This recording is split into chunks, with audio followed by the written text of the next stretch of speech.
Começando pelo artigo 18, que já está destacado em colorido, com uma bateria de questões logo abaixo dele. Olha a quantidade de questões. O artigo 18 diz o seguinte: a organização político-administrativa da República Federativa do Brasil compreende a União, os Estados, o Distrito Federal e os municípios, todos autônomos nos termos desta Constituição. Preste bastante atenção na expressão todos autônomos. Eu vou explicar para você de uma forma muito simples. Basicamente, o que a Constituição está dizendo é que aqui no Brasil, ou seja, na República Federativa do Brasil, existe a União, existem os estados, existe o Distrito Federal e existem os municípios, sendo que todos esses são entes federados que são independentes entre si, ou seja, são entes que possuem o que chamamos de autonomia. O que significa, por exemplo, que um município pode executar as suas atribuições sem precisar de autorização e sem precisar dar qualquer satisfação para o Estado ou para a União sobre suas decisões políticas. Sendo assim, a República Federativa do Brasil é composta pela União, pelos Estados, pelo Distrito Federal e municípios, que são autônomos entre si.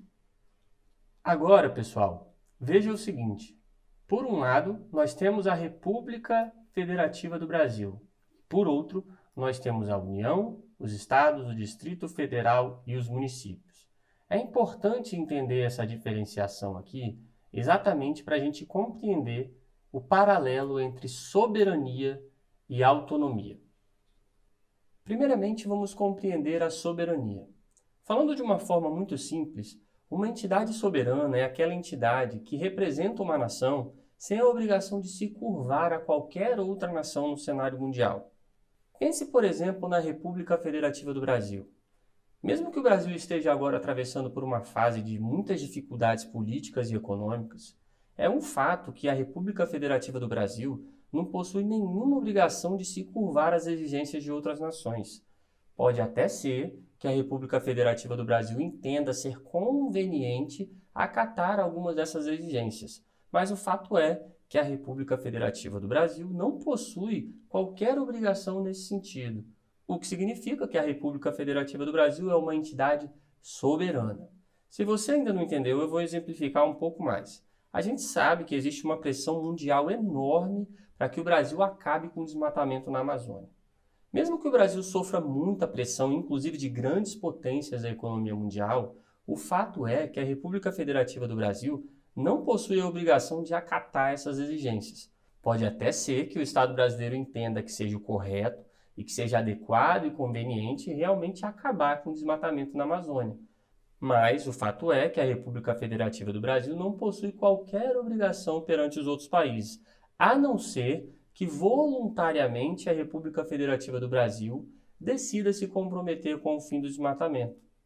Isso porque a República Federativa do Brasil é soberana e por isso se posiciona em patamar de igualdade com os demais estados soberanos.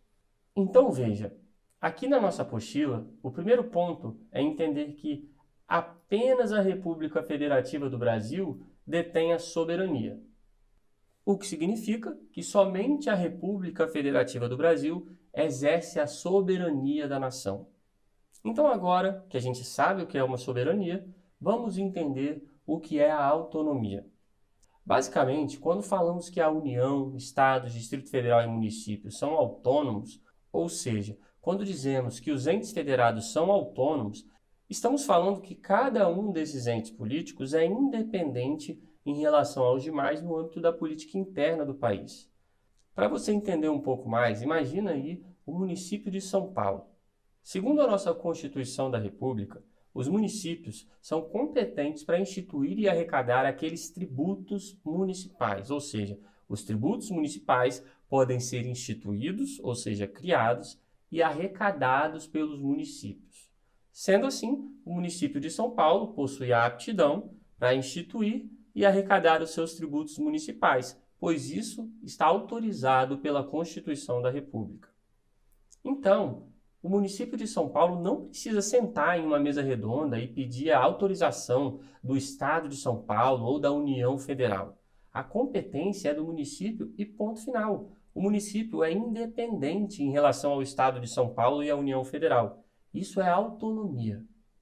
Então, veja só, é muito importante a gente diferenciar soberania e autonomia. E qual é a lógica? A lógica é que a República Federativa do Brasil é quem detém a soberania, sendo que a União, Estados, Distrito Federal e municípios possuem apenas o que chamamos de autonomia.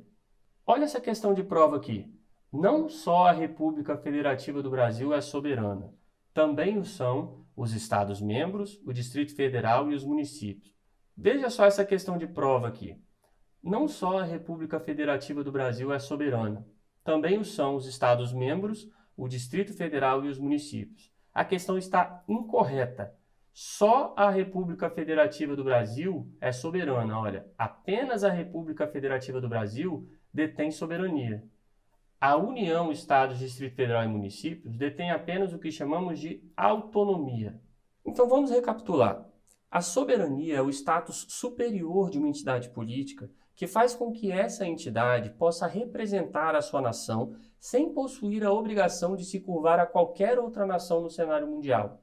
Aqui no Estado brasileiro, a República Federativa do Brasil é a entidade política que exerce a soberania nacional. Se por um lado nós temos a soberania, por outro nós temos a autonomia, que é a qualidade que faz com que um ente federado possa exercer as suas atribuições e competências de forma independente em relação aos demais entes federados. Aqui no Estado brasileiro, a União, os Estados, o Distrito Federal e os municípios são os entes autônomos, ou seja, são independentes quando se relacionam entre si.